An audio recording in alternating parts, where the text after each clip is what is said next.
At no point in your rambling, incoherent response were you even close to anything that could be considered a rational thought. I'm doing everything I can. Now stop calling me Shirley. The center has to be at least 3 times bigger than this. All right, it's Sincerely Unqualified. It's a different episode today. It is a different episode. It's a comedy movie, but it's not a very classic comedy movie. Not even like a dramedy. Not yet. I wouldn't say yet. I would say, it hasn't reached the age limit for being a classic yet because it's about 2.5 years old. Yeah. So give it a little time. So I'm just saying the genre. It's different. It's a lot of genres, by the way. It's definitely different. We'll get into all that. We are recording the night of the Oscars, so we do want to congratulate Moonlight for winning. They really pulled that. So proud. We were pulling for him the whole time, and I'm so glad that they pulled it out. I can't believe they announced La La Land at first. I mean, crazy, ridiculous, right? Ridiculous. Gosh. Yeah, how many movie podcasters do you think have pulled this bit, by the way? just one. Everyone. Because it was probably 3 years ago that they pulled this bit. So we're just like... still doing this? Yeah, I thought that happened already. Did they make another Moonlight? Palm Springs should have won, by the way. That's our movie of the year. Palm Springs. Actually, was that this year? Yeah, it was this year. Yeah. Palm Springs gets the comedy, the Sincerely Unqualified Oscar, even though we didn't do the movie yet. Well, we're going to on the anniversary. Yep. And spoiler alert. We don't usually stick to the plan, but we're sticking to the plan for that one. So we sure are. Yeah. Also, speaking of spoilers, so this movie is definitely so I don't know if everyone has seen it. It's been out for a few years. Should we tell everybody what it is first before we dive a little deeper? Yeah, so I mean, if you're listening to this, you see in the title, it is Sorry to Bother You. It's a very out there movie. That's the non-spoiler part of that. Yeah. It's going to be probably a pretty heavy non-spoiler section today. Maybe a little bit lighter of a walkthrough just because there's some crazy stuff. There's stuff that's so crazy we need to talk about that and want to spend the time on that. So we're also going to be doing This Week in Comedy. I'll tell you a little bit about that. And then we are also doing Second Draft, Second Laugh. Not Fifth Laugh. We're not doing American Pie anymore. Second Draft, Second Laugh. Yep. And then, I think American Pie went over really well. I think, there were so many sequels that we covered it well. I think, Eugene Levy's depressing sequel that you noted was definitely a highlight for me. I hope people want that to. Let's get in touch with some production companies. Let's make it happen. Why not? Let's make it happen. American Pie 6. Sex edition. So also maybe at some point down the line we'll do the other American Pie movies. Shout out to sorry, I'm not looking at your username. Whoever commented on our YouTube video. We love those comments. We love the feedback. So please, if you could rate, subscribe, do all that good stuff for us. Leave a comment if you're watching on YouTube. Leave a review if you're listening on Apple Podcasts. I don't think Spotify has anything. Hopefully they change that. But yeah, they don't. They just brought over Joe Rogan and they were like, that's enough. That's a rating for us. Him. Yeah, we don't care about what you rate it. Hey, ladies and gentlemen, we got him. We got him. Yeah. I think they're doing stuff. But hey, before we get into all that, we need to let you know flowers are blooming, the grass is growing, and it's time to chop the weeds. Thanks to our sponsor, Manscaped, you can trim your holes safely and efficiently. I'm talking about ball trimmers. I didn't read this before. That's crazy. Manscaped, the global leader in men's below-the-waist grooming, have an exclusive offer for our audience. Use code UNQUALIFIED to get 20% off and free shipping at manscaped.com. Join the other 2 million men who trust Manscaped. They're here to make sure you are trimmed and smelling nice. After all, it's time for some spring cleaning. Oh, absolutely. And there's no better company that you'd want to trust with your below-the-waist grooming than Manscaped. I mean, come on. No, absolutely not. Absolutely not. Spring is the time for a little cleaning, and it's time to treat yourself right. It's time to clean yourself up. Do it the right way. No cuts, no nicks, no anything with Manscaped. Yeah, it's perfect. And you'll be smelling nice. We got the flowers coming at spring. You can also even go to their website. They have some cologne. It's light, approachable, gentlemanly, all in the right ways. The cologne is great. I know a few of my friends got that, and they couldn't say enough about it. They got the Crop Preserver, that anti-chafing ball deodorant. Hey, Kev. You ever heard of the weed whacker? You know what that is?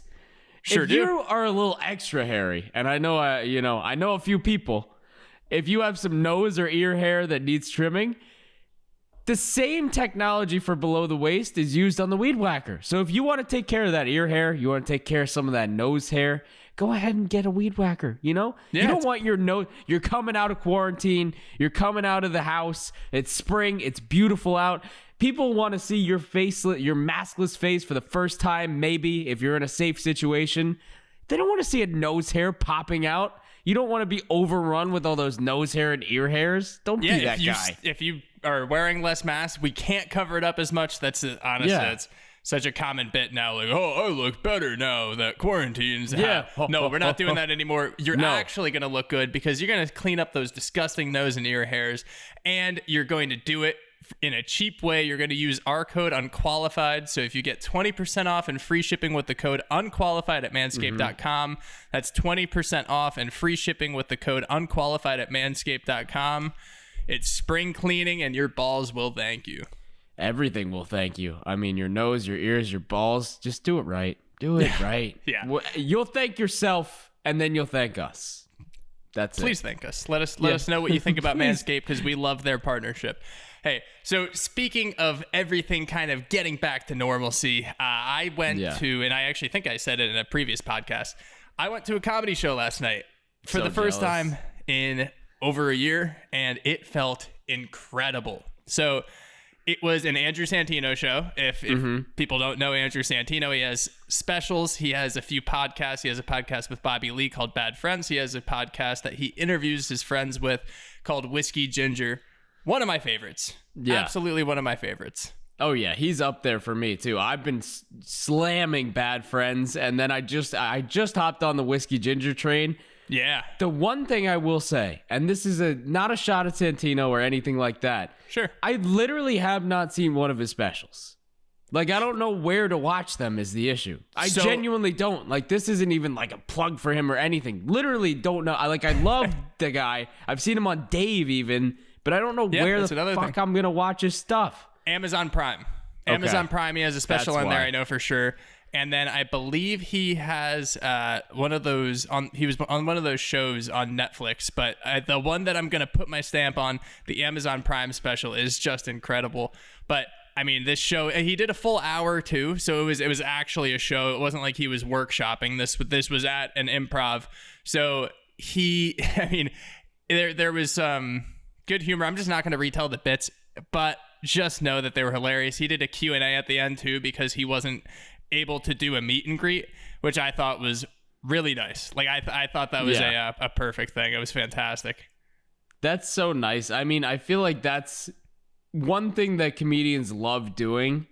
Yeah. Whether it's meeting people, I mean, it depends on the person, obviously. Like if you're more closed up, you don't really feel like it. It's been a long day. You're gonna leave. But like whether it's a Q&A or like fan interaction, it's so cool. Like doing that show to the audience and then being able to be like, "Hey, nice to meet you." Yeah, that's awesome. Because I feel like there's not a lot of entertainment where you can literally have a conversation with the person right after. Yeah, and it's so weird because like with all these podcasts, so like I love his podcast.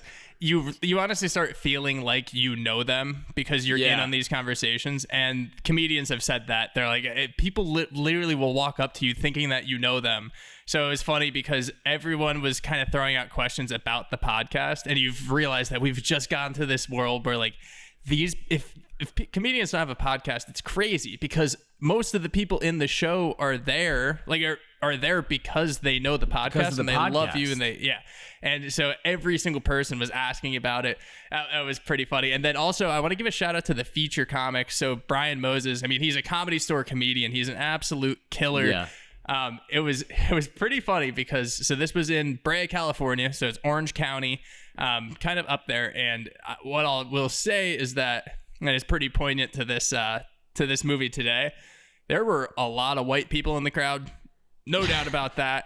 And I mean, Brian Moses is black, and he was doing all this. He was basically, most of his humor was trying to crack himself up, it seemed like, because he was trying to make people uncomfortable.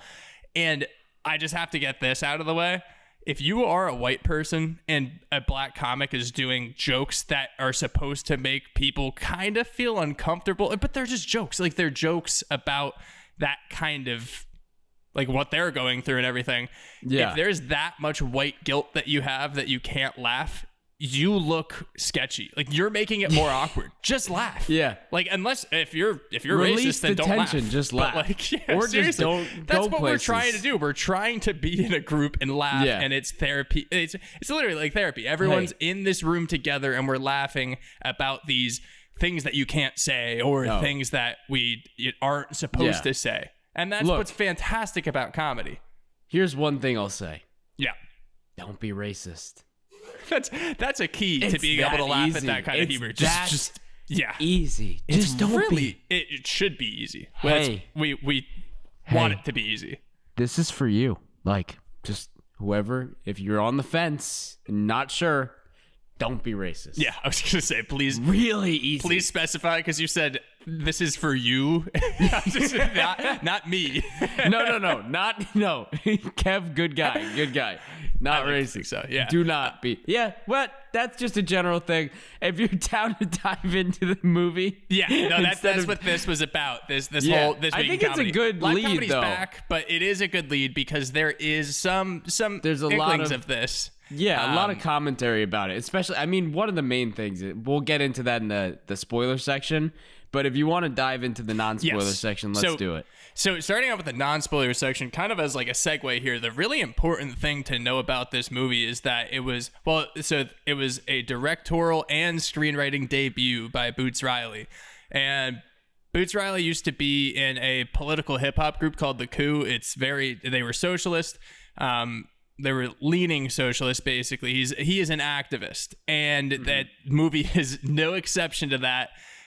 This movie is also more of kind of like a critic movie. It's very stylized. It's beautiful. It's so well done. Cinematography-wise. Yeah. Ridiculously well done. So that's why I would say it's kind of a critic movie. It's also not for everyone. So, we go Rotten Tomatoes score. It gets a 93 from the critics, but only a 70 from the audience. And I think that 70 is probably because it's more so hit or miss. I don't think that this is a movie that you just feel on the, like, I don't think you're just like, oh, it was okay. Well, I think that you kind of have like it's really good or it's just not for you. It's such a different style that it's, like you're saying, so hit or miss. Like, it's done, I mean, in my opinion, it's done so well that I loved it. But I can see how easily people can get turned off to it because of how kind of weird and just, I don't know how to even describe it. It feels like everything flows in one general way, but there's so many different points and so many different things that are going on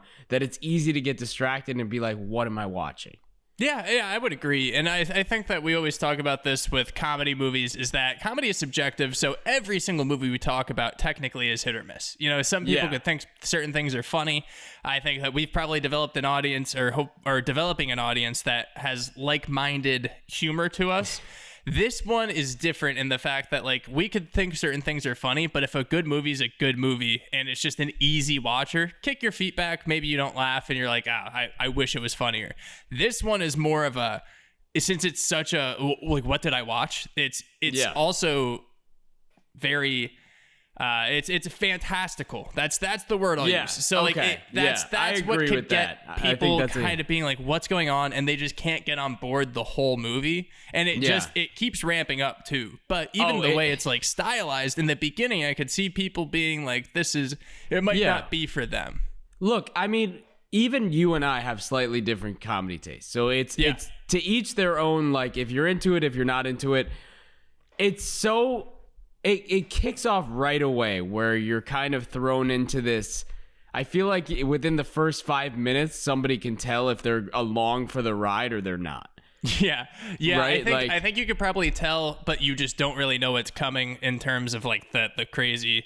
There's not like really it's not a plot twist. It's just a plot expansion in terms of the absurdity. But what I will say for this movie, it is not absurd for the purpose of being absurd. Like, it's not listed as a comedy just because it's out there and we're living in this world that's out there. No, Like, it's got comedic bones. Like there are so many funny things right off the bat. Like, and the cast does it so well. I mean, like, let's talk about that for a second. Yeah, sure. You know, Lakeith Stanfield is Cassius. Tessa Thompson is Detroit.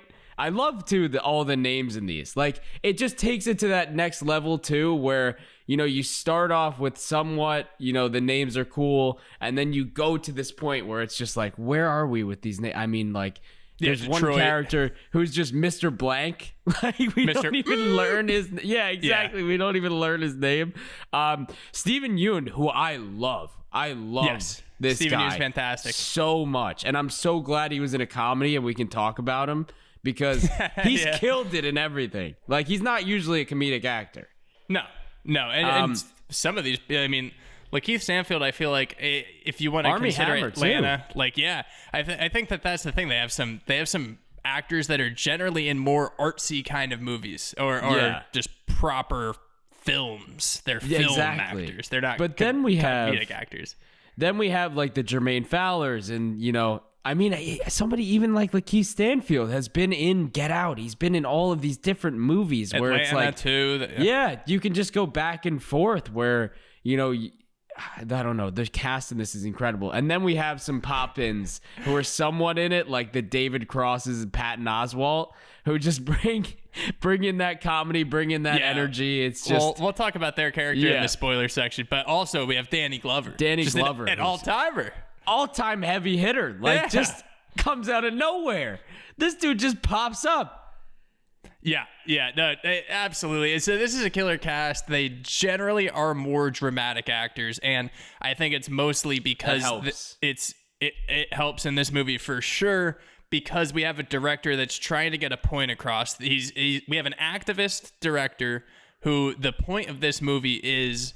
I mean, it's activism, and a lot of movies are, and even a lot of comedies are. You try to get a point across. This one, I think, is just a little more in your face, and I'm not saying that in a bad way. Actually, I just think it's more obvious, and because it's not like they're just trying to say, oh, this is a weird thing about life. It's like you can't write a stand-up bit like this. Some of the comedy movies that have something to say, you can kind of like write a bit about.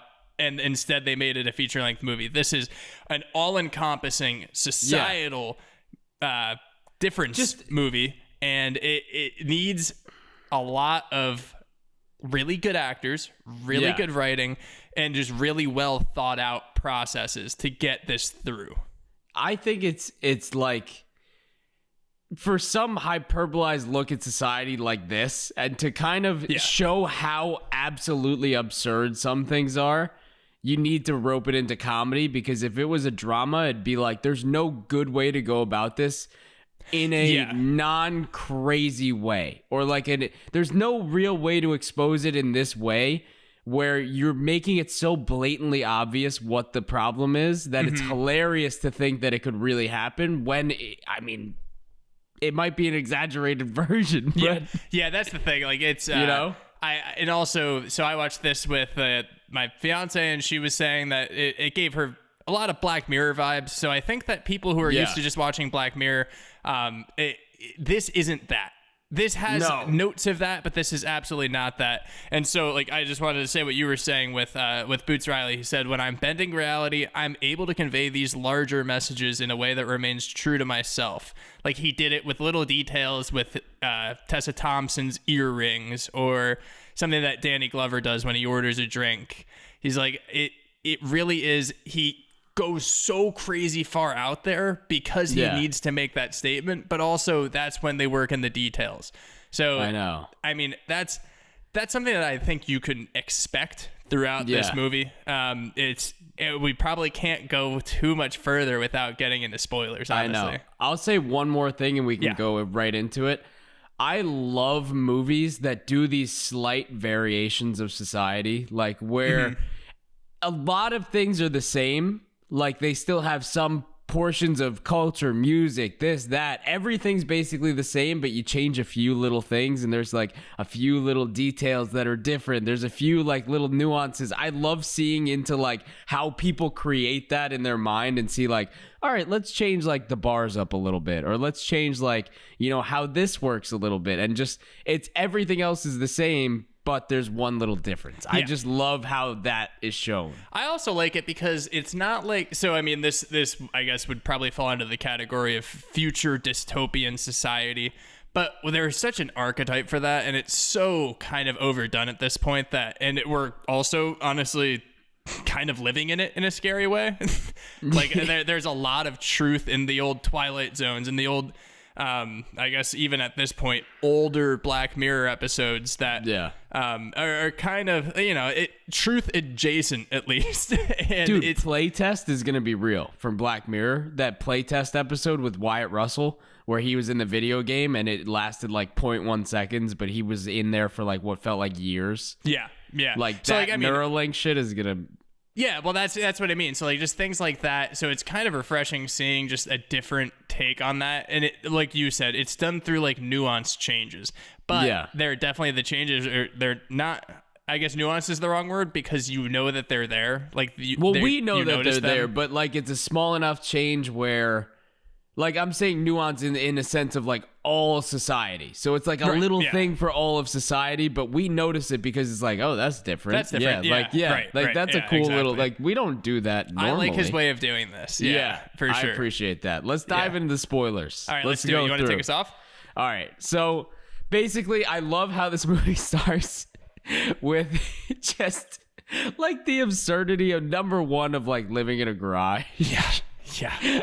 And, like, just like you don't know that until it opens up. You think, oh, this is just a normal thing. That reveal is fantastic. Just the door opens. It's crazy. Yeah. But I love too that, you know, Lakeith brings these trophies to the job interview. Interview for a telemarketing job. And it's crazy because at first, and like we were saying with the changes to society, it made it seem like a telemarketer in this universe or this world was like the most sought after fucking position in the entire universe. That he thought he would. Well, also, it's a really weird move to bring a high school trophy, honestly. Yeah. Even if it was real or an employee plaque. Like, why are you bringing the plaque, man? Like, why do you need need that? Take those? Just put it on your resume. Like, there's no need to bring the whole trophy itself. I don't even know if people take those. I think that I honestly figured that they just like put a new picture in. I thought they left them. Yeah, I thought it was just one plaque and they put the picture in. I think that's what it mostly is. That's what it should be. Think of it, that's probably the joke. Yeah, I think it's probably the joke. Like, I think you're dissecting this right before our eyes. Also, that just proves that I have no idea what an employee of the month plaque entails. But keep going. Assuming you've never been employee of the month, then Kev. I've not been in a no. That's good. But I love that, and we see him go through the interview and basically be like, all right, you don't need any fucking qualifications. Like, just come in, do the job, read the script, see what happens. So he starts this job and he's trying to sell it to the people. And I also love the way that it's filmed where, like, when he starts hopping on the phone with people, he drops into that room with them as if he's like sitting right there talking to them. I love that. I thought that was so cool. That was a really cool way to do that. Yeah. I thought that was so original, where it's just like, all right, he's on the phone with them. Let's just plot, because he's like, oh, what the fuck's happening? And then falls into the first conversation. I think it was the second one that he made. People were having sex and the woman just answered. One, look, I don't answer my phone when it's not anyone in my contact book. Two, if I'm having sex, I'm not just like, oh, one sec, let me get this. But also not stopping. Like, if it's that urgent, I don't know if I would stop. Like, if I had an inkling that something was horribly wrong, I would probably stop. But I don't think I'd be like, yeah, what's up? She was so disinterested, it seemed like, that she just answered the phone. Yeah. Like, she was having a horrible time. If you were having sex with a girl and she was just like, Yeah. She's like, wait, this number I don't even have saved is calling me. Let me just answer this real quick. Telemarketer to entertain me. And she was listening too. She was like, hello? Yeah, she heard him out for a little. Yeah, she was there for it. She was all there for it. Oh, yeah. Which is crazy. But I love that. And then we see how he kind of fails, like stick to the script, but he's using his voice, fails, everything like that. Feels like he's getting nothing done. Yeah. And then we got our boy Danny Glover coming in, being like, you got to use your white voice. He's like, what is that? Yeah. So we get... This is our first exposure to white voices. Right. So the whitest voice that ever existed, like a white voice for a white person. Ever. And They got the two whitest people probably and to in do the an world even right now. whiter version of themselves too. Well, so let's just say it. David Cross has the whitest sounding voice possible. Yeah. And he was the perfect casting. Even in Arrested Development, he's like, oh, hello, sweetheart. And it's like, all right, you know what's... Yeah, it's playing it probably up. a bit. Yeah, he's definitely playing it up. He's playing it up. So something that I think is probably interesting to note too, what Boots Riley said was that the white voice is merely an idea that everything is taken care of. That voice, that whiteness, is a performance of white people as well. So that's actually something that Danny Glover says too, is he's like, it's you're just supposed to sound like you don't need this sale, like you don't need this money, that everything's good. And Boots Riley actually was a telemarketer before. It's like a little exclusive in here, but here we go. He actually was a telemarketer, so he pulled all that stuff, and then he's even said like there was someone, probably a lot of people too, that worked in telemarketing rooms that watched this and were like, no, there are people that have to do this. Like, that's crazy. It is crazy thinking about, but that is the reality of the situation in this movie too. So when I think of telemarketers, though, I think of usually workaholics, which is the worst thing to think of because just some disinterested person, like I don't know, I'm probably stoned, just slinging just some there. whatever, like encyclopedias they were selling. I don't even know, dude. Yeah. So, I mean, but during this, we have the main plot, like the main story of Cassius getting developed. And then we're also kind of world building around to get a gauge on how weird this alternate version of Oakland is. So mainly what we see is that there is a TV show that's just like beat the shit out of me. That's the most popular show. And also that there is a company that's called Worry Free, and it's basically slave labor. It's this weird dystopian thing where they get lifetime contracts. Lifetime contracts with space efficient housing that they don't have to pay for because they just work. So obviously that's almost like kind of right there in your face, but it's supposed to be. So like we're supposed to, that's a world building technique that I think he uses. I think it's really good. And then as he's going on through this telemarketing role, like he meets Squeeze and they decide that, or Squeeze right off the jump tells him that they're going to be forming a union and that they need to talk to him like outside because that they would be monitored there. They're like, he's like, I need to talk to you in a bar. So they start forming this union and they decide to strike. And Cash is actually, he's very okay with it. Like he's behind it.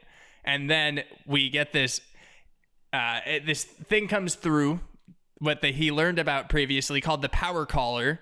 And the big thing, there's a separate gold elevator in the lobby. He walks up the stairs to the second floor, but like the power callers take this golden elevator to the top. No, he walks downstairs, right? Don't they work in the basement? I think. Yeah, I think so. So I think they walk downstairs and they have the golden elevator, but he gets the promotion. And then all the managers, that's a really funny scene too. Gets the promotion through the white voice. Yeah. So he's using the white voice and he's good enough to get the recognition. He gets promoted, and that's when he gets promoted and is told like, hey, next day you're gonna start. And we're like, okay, let's see what these people are selling, because Danny Glover's character before even said like it's apples to the Holocaust when Cassius asks, is it apples to oranges? So also I think that Danny Glover's character was probably used to be a worry-free, like a power caller. Yeah, because he had that. He had the experience. He had the voice. He had everything. It seems like he knew what was going on way too well. Yeah, like so. I think that's a little like a little bit of an Easter egg there if you didn't pick up on it. Yeah, and there's all these little hints like throughout that it's kind of just human slavery. Like whether it's the graffiti that you see slowly popping up throughout when it's defacing the billboards and stuff. Exactly, the carefree billboards or worry-free billboards, or the newspapers saying this, like there's congressional hearings and all that about it. Yeah. It's crazy. I love those little details too. And some of them are like wildly detailed. Yeah. And I think that the thing too is that it's funny, you look back when you're watching these movies, you're not really sure. Some people are really good at predicting things. I tend to not be one of those people. So looking back on it, I noticed all the worry-free stuff, and I noticed what Danny Glover said to him and everything, and I should have realized that was what power calling was supplying the labor or whatever, but then we learned that the next day, and that's when I was like, oh, geez, like, I probably should have realized it. That's on me. But that's also when we meet Mr. Blank, which I think is a funny little thing. Oh yeah, he's like never learned his name, just always using. He's like, up here, you always use your white voice, just like keeping him to the code. Has this weird handlebar mustache, like you can tell he's been up there forever, but is still trying to like fit his way into there because it's still that whole situation. Very similar, but he's an interesting character in his own right.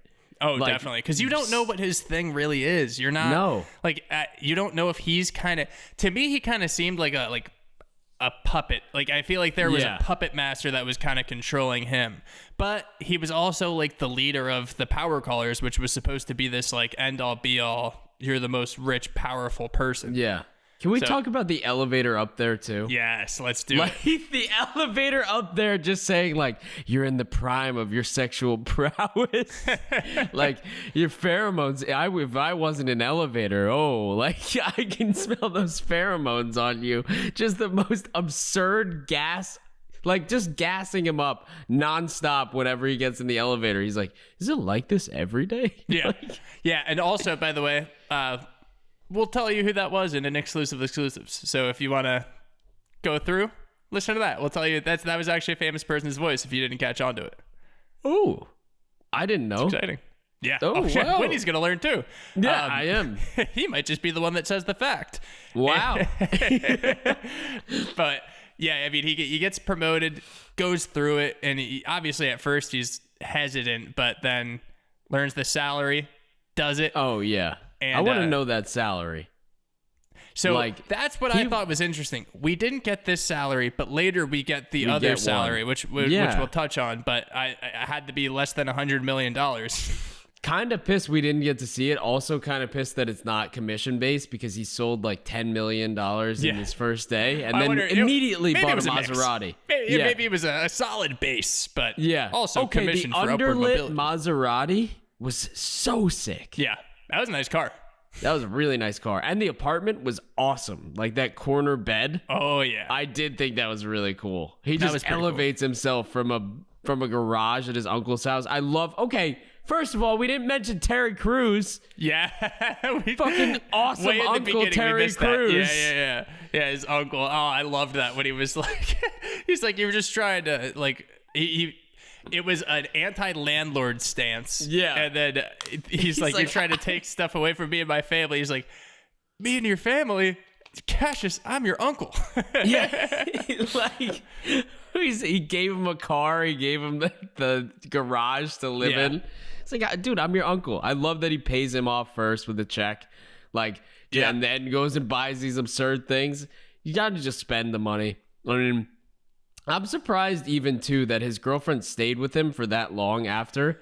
Especially because she was left eye. She was left eye. Like group, worry free. Yeah, she was the activist group against worry free. She's a very artistic, has her own art setup. Her art display was incredibly interesting to say the least. Yeah, I guess we'll just throw that in there. It's after, but we'll just touch on Tessa Thompson's character that she has batteries and shell casings and she's awesome thrown at her. As an actress. Yes. She's awesome. She's fantastic. But all around weird character. Like odd outfit to wear. Yeah, I was kind of into it. her earrings were cool, and I didn't know if there was a specific thing for why they called out the earrings every time she changed them. Inexclusive exclusives.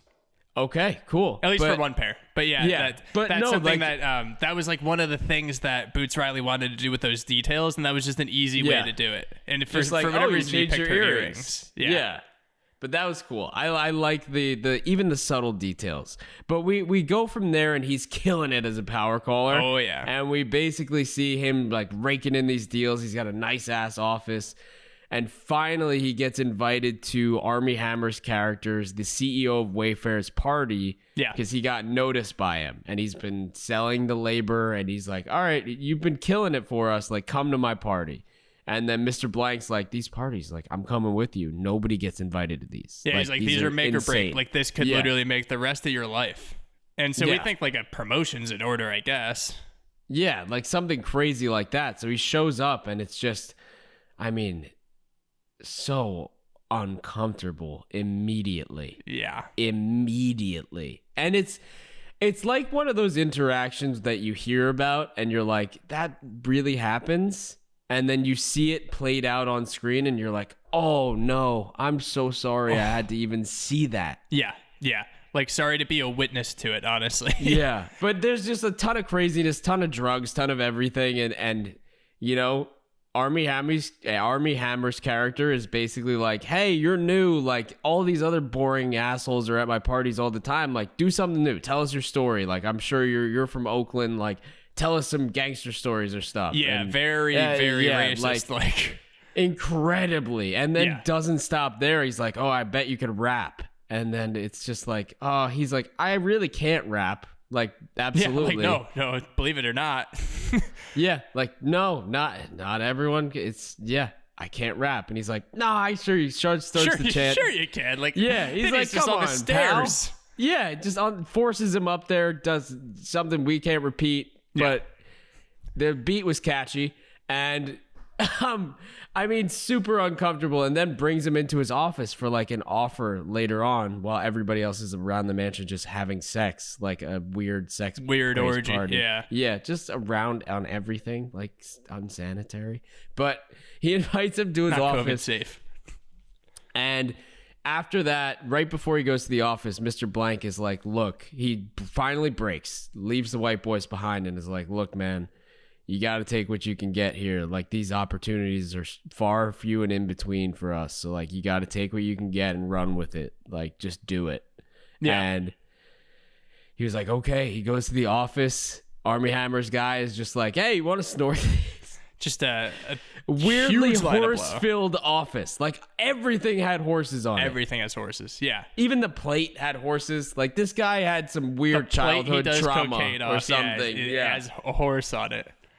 So so everything up to this point, it's kind of like there's a lot that of weird subtleties. dystopian. It's absurdity. Yeah. But not too far out there. And then right after he snorts it is obviously when things start picking up a little. He needs to go to the bathroom, and then when you want to tell us what happens? Oh my God.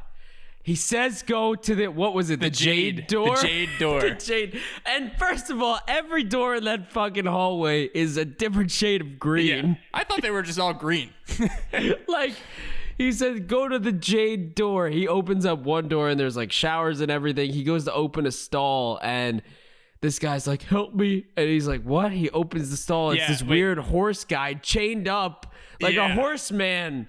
It was like a centaur kind of thing. Yeah. So it's some crazy half horse, half man thing. That's when it's like, okay, wait, what's going on in this movie? Yeah. What is this movie? Like, I have no idea. I also How did we get here? Yeah, I thought it was going to be someone like stabbed to the door or something. Yeah. Like, I thought it was going to be someone pinned and they were like about to die. Because you saw like the top of the head. It was like pretty shadowy though. And you were like, oh, someone's definitely in there. Someone's asking for help. And then somebody's tall as shit in there is what I thought, and they were just like, I guess needed help. Maybe I thought he was gonna get, or maybe the other thing that went through my mind is maybe like he was gonna get killed, and like for whatever reason they were going to like hunt him, like one of those things. I don't even know what I was thinking. No idea what I was thinking. I just knew I was Definitely not not thinking. that. No. Horse people? No. But everything starts to make sense now because I even noted a few lines because I'd seen this movie before and kind of, knew what happened. Yeah. You don't forget something like that. No. You don't forget it.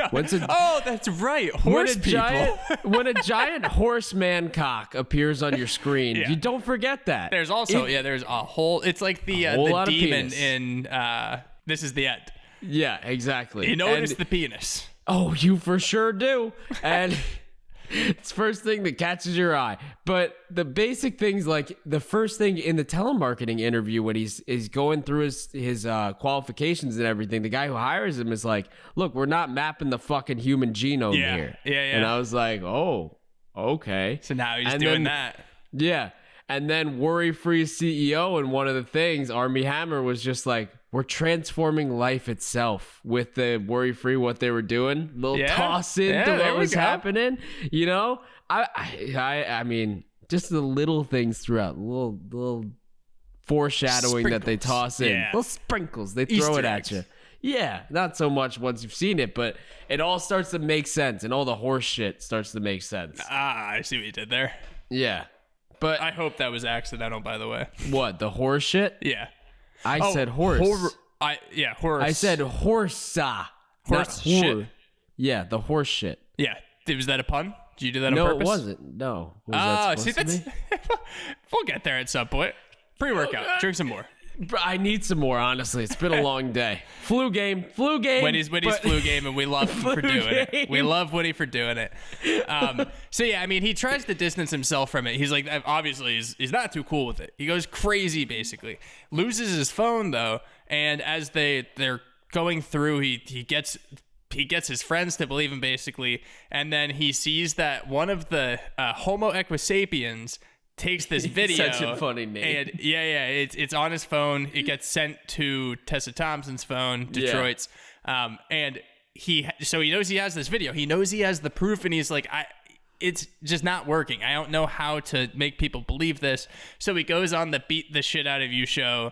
And it because that's the most popular show, of course. Watching someone get the shit kicked out of them. 150 million nightly viewers of people just. It's called "I Got the Shit Kicked Out of Me," and it's just literally people getting like one clip of it was a girl standing there, and some guy just walks up and fucking rips her in the face 3 times. She's got a bloody face, like broken nose. It's like, what is going? But honestly, it's not too far off from some shows. Like if Wipeout wasn't padded. I was just gonna say, seems like Wipeout a little. Yeah. We do like watching people like fall off things in Wipeout. We just know that they're not getting hurt. I think that. Remember the Amazing Race clip that was going around that was crazy when it happened, when they had to catapult watermelons and one slammed back into the woman's face. Oh, like I think so, yeah. Ripped forward and then shot right back in her face. Yeah. And everyone was like, oh shit, let's watch it again. Yeah, I mean, those kind of things you have to watch again. So I guess it is playing on that.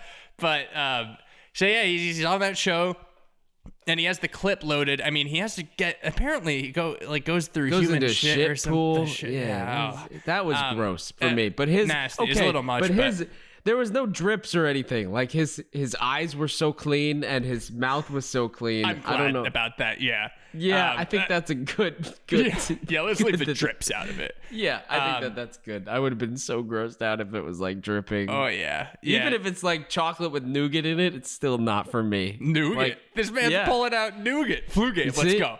Yeah, flu game. So he mentions, you said that you were going to broadcast this if I did this, and the woman's like, do you think it's going to be more interesting than what just happened? So I was worried that he wasn't going to be able to broadcast it, but then he does, so everyone knows, and then basically just anarchy ensues. Well, the stock rises for the fucking company. Yeah. They're like, this is medical like this is insane. This is a development in science history. Like this is crazy. Well, and that is the crazy thing too, is like, I would expect that to happen, actually. You would expect that people would be like, oh, screw them. But I bet there would be people, it was revered, very rich people that like, you buy you basically, you invest in the IP, I guess, of being able to remap a human genome. Because, I mean, it's in with crazy a snorted with like idea. a cocaine powder. Yeah, with the powder. But it's insane because it's like you're hiring people for a lifetime contract, making them work, and then making them better workers by turning them into horse people. Yeah. And people are like, that's fine. Yeah. Like, So quite obviously, this is Riley Boots' look on capitalism. Yeah. If you weren't there with us at this point, I just realized because we didn't want to explicitly say it during the non-spoiler section, but we didn't mention it yet. Obviously, this is supposed to be the look on capitalism. yeah, I'd say so. I think that's a pretty clear look at what he thinks. But it's insane. Like, then there's some riots. I mean, the powder that Armie Hammer makes him snort, or not makes him, but he snorts it off the horse plate. Offers him. He's so bugged out for the next days that he's going to turn into one of those horse people and everything. Goes through, they have all of these riots. They let the horse people free. Like, their goal, because when one of the big things that we needed to touch on was when the strike was happening and, you know, Cash was going up to the top level, he had to force his way through that crowd. And there was like security that would push him and the other top callers through. And basically, like, when that was happening afterwards, after he kind of left there, they were still trying to do that, still trying to push people through. And his big thing is like, all right, let's use everybody and like just stop them from getting through. That's the main thing. And like, he got so the the soda can. Well, so yeah, let's mention that. We did mention it in the beginning, but yeah, so someone throws a soda can at him. I also think that that's probably this isn't my original thought. This is someone on the internet that it was pretty clearly about, was it Kylie Jenner? Yeah, I was going to say, it's the Kylie Pepsi Jenner, the ending Pepsi. racism. Yeah, obviously it was Coke here. And then he had the bandage, which is honestly kind of iconic. When you think of this movie, you think of Cash with his bandage and the little bit of blood, which, by the way, it kept bleeding throughout the movie. And I thought that was going to get explained at some point, which it didn't, to my knowledge. Did you notice when Mr. Blank had the thing to wipe his head off? He took a little thing, dabbed it, and then put it in his jacket. Yeah. I think that was DNA for something. Oh, okay. Yeah. I think that maybe was used to map his genome and then do the snorty snort. This little snorty snort. Snorty snort transformation. Not too sure. I think that was probably it. Yeah. Well, no, yeah, I'm saying in terms of his bandage, something that I realized is like throughout the days, it just kept bleeding. Like at one point it was completely blood soaked. I'm not sure why. That kind of bothered me. Like I like getting some answers, although we'll get to the end of this movie and touch more on that. But do you think that he just had major head trauma and none of this was real? No. I'm not saying like I'm kidding. Yeah. That would fucking suck. I'm saying in terms of things wrapping up. Like we'll touch on that then, but obviously first we need to talk about the riots. Then then we have the Homo equisapiens there. They got set free. They get set free, and then a really important line I think is when Squeeze tells them that they're fighting the same struggle. So I think that's supposed to be like they're obviously like you have the crazy concept of having horse people as slaves.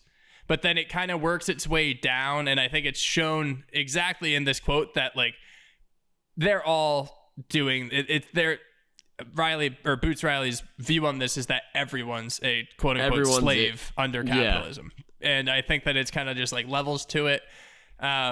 So then, obviously, you want to talk about the end now? Let's talk about the end. Yeah. So. Wait, before we do, I love when he comes out, like he's in the back of that SWAT car for a little, gets knocked out, and then Cash comes out because the Homo equisapiens save him. Yeah. And he gets out and he's like, thank you so much for saving me, like talking real slow, and the guy's like, dude, I'm from downtown Oakland, like we speak normally. Yeah. I just look different now. Idea. Yeah, I like that. That was so funny. Also, the way that they shot that like him through that like little slit that he just saw the guy moving the truck back and everything. That was pretty crazy. That was a great shot. That was a movie podcast. I mean, film podcast there. We're great getting shot. into the realm of the film podcast. Shout out the Oscars. We knew they were happening. So, hey, Shout out. Hey, Moonlight. Moonlight. Good for you, Shout Moonlight. out. So proud of you. So It was your year. yeah. And so Cash gives Salvador, Jermaine Fowler's character, his Maserati. He's kind of saying like, I'm done with all that. I don't even really want to think about it. I'm going to move back into this garage, although he did get some upgrades to that garage. It was really He nice. decks it out. And, He decks out the garage. Yeah, and he also obviously stays with Detroit, Tessa Thompson's character. They're in that decked out garage.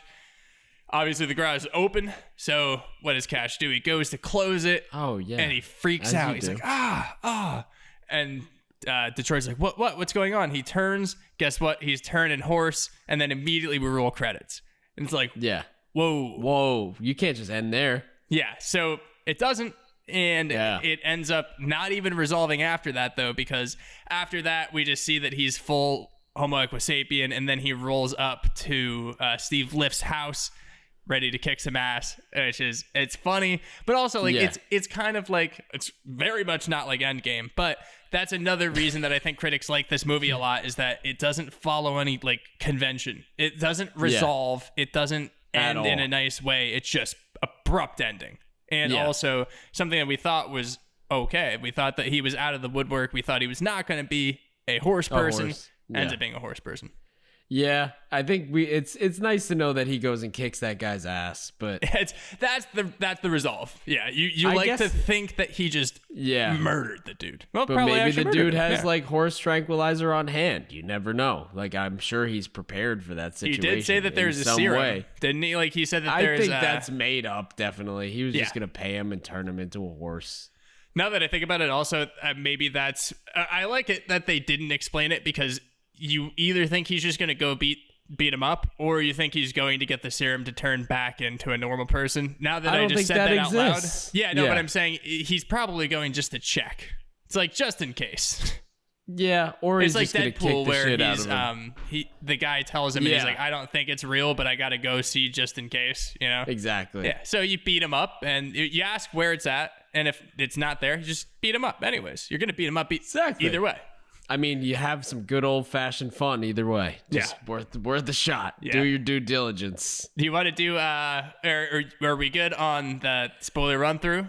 Yeah, I think I'm good. I mean, this movie was hectic as shit, and I loved it. Yeah, this is definitely, it's a certain mood kind of movie, like, especially for a rewatch. Oh, it takes some, Yeah, you got to be in a certain mood, but I liked it. Yeah.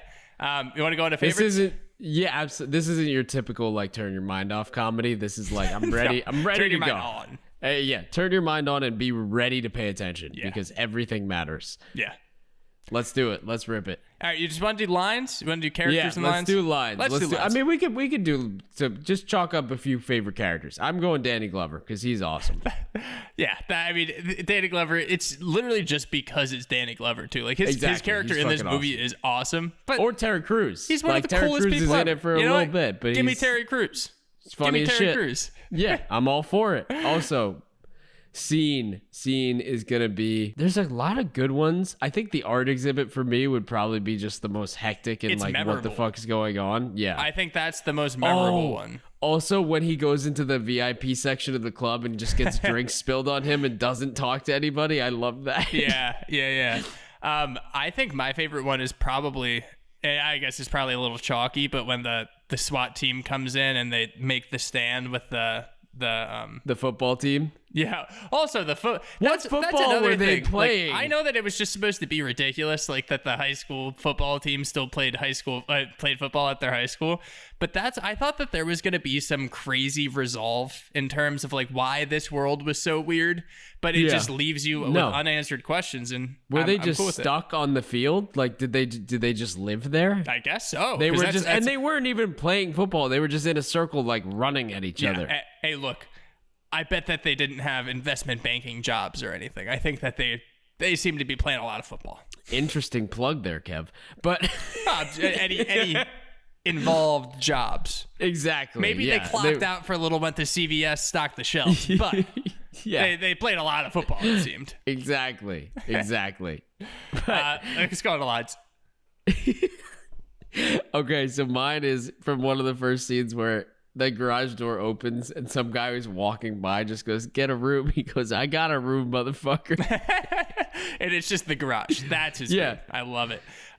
Mine, I honestly, it's one of my favorite lines in a while, and what a reason that I think this comedy, like, it actually preserves legitimate comedy in it. It's when Armie Hammer and Lakeith are just yelling at each other, and because Lakeith's like, "What did you like? Is this? Am I gonna turn into a horse? What was this? Was this just cocaine?" And Armie Hammer's like, "Dude, calm down. It's pure Peruvian." And he's like, "There could be horses in Peru. What are you talking about?" And then Armie Hammer, this is the line, just goes, "You're going to get semantic on me? Like, we're going to do semantics?"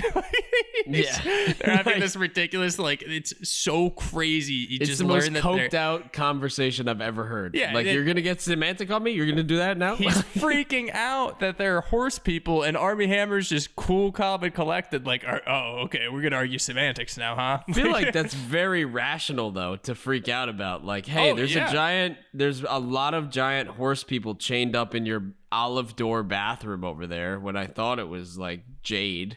Why don't you explain? He's like, okay, wait, the video. What? The video he showed? Yeah. Yeah, we mentioned that. Insane. Did we? Yeah, we mentioned the video.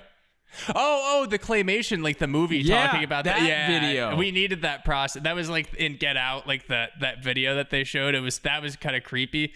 I like that this one was like a claymation. Like it was supposed to be so nice, and it was claymation, but like it was kind of weird because it just like had this hairy woman with tits bouncing. It was interesting. Yeah, it was Boobs. Very interesting. Yeah. Remember I was a boob just guy last like a few episodes ago? Definitely remember. Need to mention it. Boobs. Yeah. Thanks for coming in. But yeah, that was definitely interesting. I mean, that whole thing was really weird. It's like, well, we can produce more with horse people now. We're all like, okay. Yeah. Sure. Really weird. But that was cool. My next line is he was like, Danny Glover's like, you got to use your wife voice. And like, he's like, what? He goes, I'm not talking about Will Smith white. That's just proper. I was like, that's pretty funny. It's just proper. That's a very funny line. Yeah. I love the Family Guy Will Smith rap too. It's like, take your shoes off when you come in the house. Someone just clean that floor. Woohoo. What's up? What? Yeah, that was good. So my last one is, it's when Cash and Salvador are trying to one-up each other at this. So Cash is in the power caller position, and everyone's still doing the strike. He's still supporting him, but there's obviously tension there. And it's, I hope your month is full of successful days that you just come up, brother. Like, they're just trying to keep one up each other, and they get to that. I thought it was hilarious. Yeah, that was so good. Like, I hope your day is incredible. I hope your week is incredible. I hope your month is filled with successes. Yeah. So good. All right, let's move on to Inexclusive Exclusives here. Yeah. I don't know why I named a segment something that I can't say. Exclusives here. Exclusives. This is our fact section. Yeah, that's one way to put it. This movie was actually, it was done concisely. It was very efficient. There were actually over 60 scenes shot in 28 days. It sounds exhausting. Yeah, that sounds like just a lot of work, a lot of long days. Like, oh yeah, you hear about 16-hour days, 18-hour days shooting, but like that was probably round the clock. Oh yeah, for 28 straight days. I mean, just insane. Yeah. So this movie was also filmed in Oakland, and it was during the summer of 2017, the same time that Blind Spotting was being filmed in Oakland.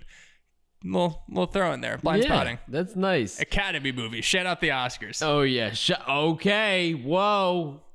Go Moonlight. Donald Glover was supposed to be in this movie. Was planned on being in this movie. How incredible would have been? But Lakeith is also incredible, I will say. Oh, like, he's so... they're both so good that it's like a toss-up for who you really want. It really, I mean, in the end, you're going to get be Team Lakeith. For this situation, I'm absolutely Team Lakeith. Probably just because I saw him in this, though. Like, obviously Donald Glover is an incredible actor, so who knows? Maybe it was going to be fantastic. No, because I think Donald Glover, like, he's incredible at what he does. Right. But most recently I saw him in Community, and like for a lot of these lines, I don't think even the way like Lakeith stands and the kind of demeanor that he has like kind on of screen, a quirky kind of guy. Yeah, like the little even hunch he has standing, like a little kind of down that, like, on his luck, like he's got a little. Because then I can see Donald Glover interviewing for the telemarketing thing and being like, I had like I don't know, the very Donald Glover delivery. But also he's a fantastic actor, so he probably would have done well. Incredible. And he's comedically like one of the best. If you're a platinum musician, acting superstar, and have done like 3 stand-up specials, the world is your fucking you can oyster. Do what you want. I don't know what else he like wrote and directed Atlanta. I don't know what stops this man. Yeah. Nothing. Yeah. I mean, it's incredible. Another Glover who is, well, I'll finish. So Donald Glover was supposed to be in this movie because he was originally supposed to play Cassius Green, but he ended up playing in the Star Wars movie, Solo, A Star Wars Story. He ended up being in that. I think he was Lando. He was a young Lando. Yeah. Yeah. He was a young Lando Calrissian, which is awesome for him. Like, yes. Yeah, like people, I feel like he's a Star Wars guy. So yeah, well, that's the thing. People don't really like the Solo movie. I didn't mind it. I was more of a fan than other people, and I get why people didn't like it. But he's now Lando, and Lando's gonna have stuff coming out in Disney Plus's like 50,000 Star Wars shows. So good for him, dude. If Donald Glover is anything like the character he played on Community, that is probably the role of a lifetime for him. Well, I mean, Lando being it's in also Star Wars, coolest it's dude. fucking awesome. Yeah. Like, I'm a Star Wars character now. Like, that's crazy. And like an iconic one. An absolute iconic one. You're not like in the Jar Jar suit. You're like real. You're one of the guys. You're not one of those questionable characters. Move on to another Glover, like I was saying. During the bar scene, Danny Glover is asked like why he isn't dancing. He says, "I'm too old for this shit," which is a famous Roger Murtaugh line in Lethal Weapon. Yeah. I'm too old for this shit. Yeah, so good. So actually, we mentioned this already. Just gotta throw it in here again. That David Cross was Lakeith Stanfield's white voice, and Patton Oswalt was Amari Hardwick's. Also, here's I said it before. We're going to tell you who the name of the elevator is. So the voice of the elevator in this movie is Rosario Dawson. So wow. Yeah. She, speaking of Star Wars stuff, she was that voice that was saying all that absurd stuff that like, I hope you didn't masturbate today because we need you at 100%. That was so funny. I love the little lines that they threw in there. Yeah. It's so good. But another cool little thing, if you were paying attention, like we mentioned before, for the earrings that Detroit wore. Mm-hmm. So one pair of the earrings had the phrases "bury the rag" and "deep in your face," which are lyrics from "The Lonesome Death of Haiti Carroll," which is by Bob Dylan, of course. And it's a protest song about a poor African-American woman who was murdered by a wealthy white man. So it's really playing into the movie itself. Yep. And just kind of an integral part of the plot, I think. Yeah. That protest music, man. Dylan was huge in that. So I know. I'm assuming Boots was probably cool with the 70s Dylan. and 80s were huge with that. Oh yeah. Like I love the music from them because it actually means so much rather than like kind of some stuff that shout we out have Bob Dylan. Today. If you the kind and you can get on the floor. That's the first song that comes to my mind with today's music, like "On the Floor" by J-Lo, I think comes to my mind. It's like you have these meaningful lyrics Cheerleader from like by Sean the Kingston. 70s and 80s. Is that Sean Kingston? No, it's not. No? But what'd Sean Kingston do? Beautiful Girls. Oh, that's a banger, that's a banger, dude. though. That is so good. You can't even hate on that. I don't care if it means anything. It's fucking awesome. Yeah. That song means so much to me personally. Oh, good. Next fact. All right. So Boots Riley wanted to credit the claymation film within the film to Michael Gondry as a tribute, but he didn't have legal clearance to use Gondry's name and decided to reach out to him anyway to make sure he was comfortable with the homage. So Gondry wanted stipulations put on his name, and, you know, after Riley agreed, he received a message from Gondry's agents actually denying him permission to use the name, like, after all of that. Like, what? So Riley then had to change the name of the director to Michael Dongry. Or Dongry, yeah. Yeah, Dongry.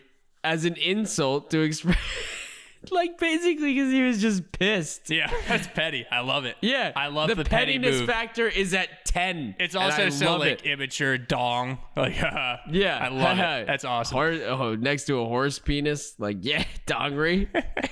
Yeah. So I mean, we mentioned Boots Riley was the vocalist for The Coup. And he actually made the album Sorry to Bother You in 2012, which he then used in the movie. So basically, he wrote the soundtrack 7 years before the movie was actually made. And he wrote the sound, or he made the soundtrack and wrote the movie in 2012. Took a while to get developed. Then this is a little movie fact for you, a little scene specific. So Steve Lift, Armie Hammer, when he goes to snort the cocaine at the beginning of the party, apparently when you listen through headphones, the sound travels the way that he snorts it in. So you have Boots Riley. He's so into music. He's so into this. Yeah. Like, probably he has these great audio engineers working with him. So, like, let's say it went right to left. You would hear it in the right, and then it would slowly fade into the left. Awesome. I love That's like that. an old Pink Floyd song, man. Yeah, I love that so much. That's like the 4D barbershop thing. Did you ever do that? Where you put the headphones on, and then it's like basically you close your eyes and it feels like you're at the barbershop. It's like, you know, the sound travels, like the clipper goes from one side to another. It's pretty crazy. Oh, is it like a video? It's like a sound you play, and you put on like good headphones, and the sound travels wherever it goes. So like the barber will be over here, and like the clipper will be. It's crazy. It just feels like you're nice. So during that kind of same scene, you know, one of those scenes in Armie Hammer's office. Yeah. You see in the background, which we mentioned before, but everything is crazy horse-wise. Yeah. And all of the paintings in the back are classic equestrian paintings. They're all just reproductions.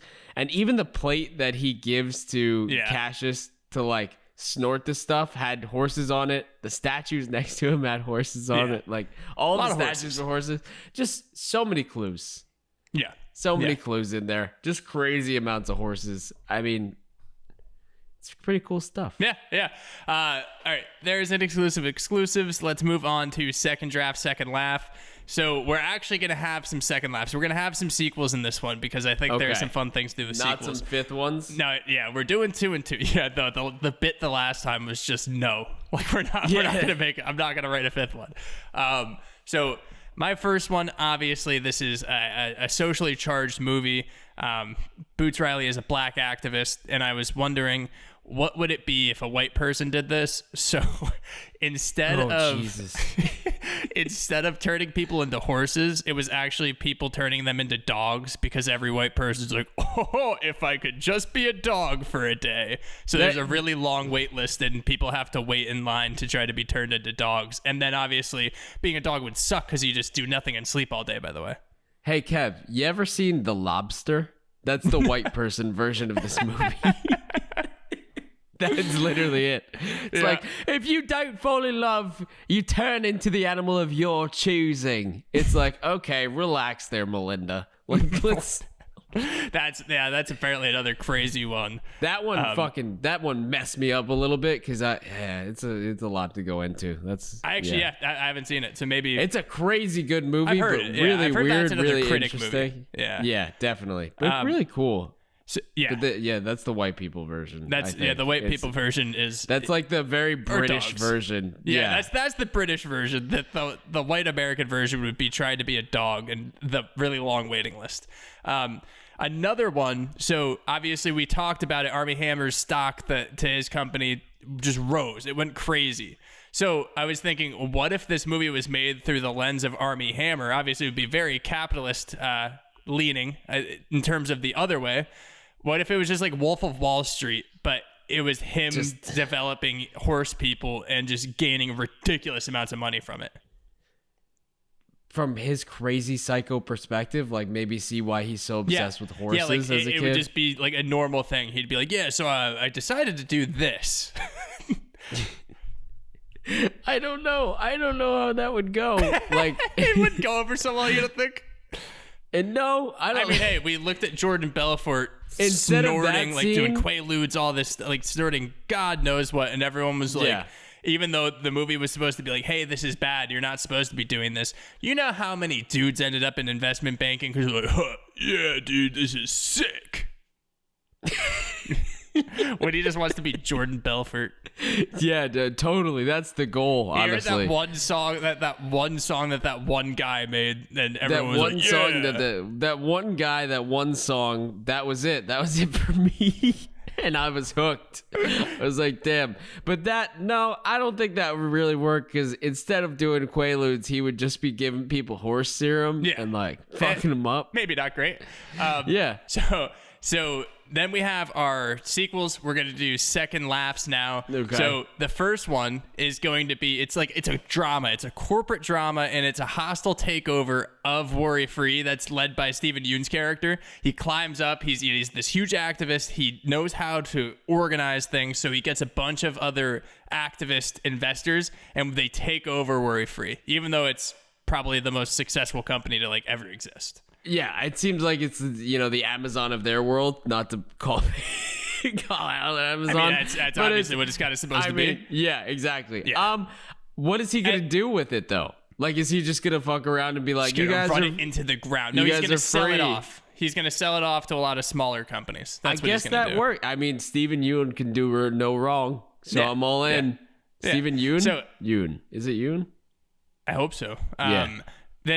And then the other one is going to be, so you know how they had like that MTV Cribs kind of thing from inside of Worry Free, basically like propaganda? It's going to be that, but it's just going to be like anything that they want. Maybe some sitcoms, maybe like just a classic, maybe one of our bread and butter movies. Maybe it's just like a turn your mind off. But it's just, literally it's just them. And then, it's just propaganda, but it's nice and happy propaganda. Dude, I would be all for that. I'm so for that. I loved that mini clip where he was like even eating her food when she's laying down, and she's like, "What is going on right now?" It's like the worst looking food too. Yeah, it's like this mystery meat, probably horse, and then she's just like, "Oh, I wonder if it was." Yeah. Oh yeah. So all right. So we have for second draft, we're either going to do dogs, or we're going to do the Lens of Army Hammer, or we're going to do the corporate takeover or the spin-offs. Yeah. So which ones are we doing? All right, we're going the spin-offs 1,000%. 1,000%. There's no question. That's our sequel. It's a spin-off sequel. We're staying in the universe, though. And we're staying in the universe. We're going the Horse of Wall Street. We're going the Horse of Wall Street 1,000%. That's right where my mind goes. I mean, I think the other one can be done, but I think that one would be a little more interesting to see how he got so fucked up. Yeah. So, okay, we got those being made. We're not too sure what we're going to do next week. Maybe we'll start branching out. We're not too sure. Maybe even non-comedies, because there are some good movies that are going to be coming out, and we would like to talk about them too. It's summer. Probably a pretty good slate coming up. So we are going to be talking about another one. We'll probably go more bread and butter next week. Not too sure. But if you have any suggestions, let us know. DM us on Instagram, TikTok. Email us at sincerelyunqualified@gmail.com. If you're still listening, you're probably a fan, so we want to hear what you want to hear. So until then, I'm Kevin. I'm Winnie. We'll see you at the next episode. Congrats to Moonlight. Big year for them. Shout out Moonlight. 2021, big year for Moonlight. We did it. Yeah, baby.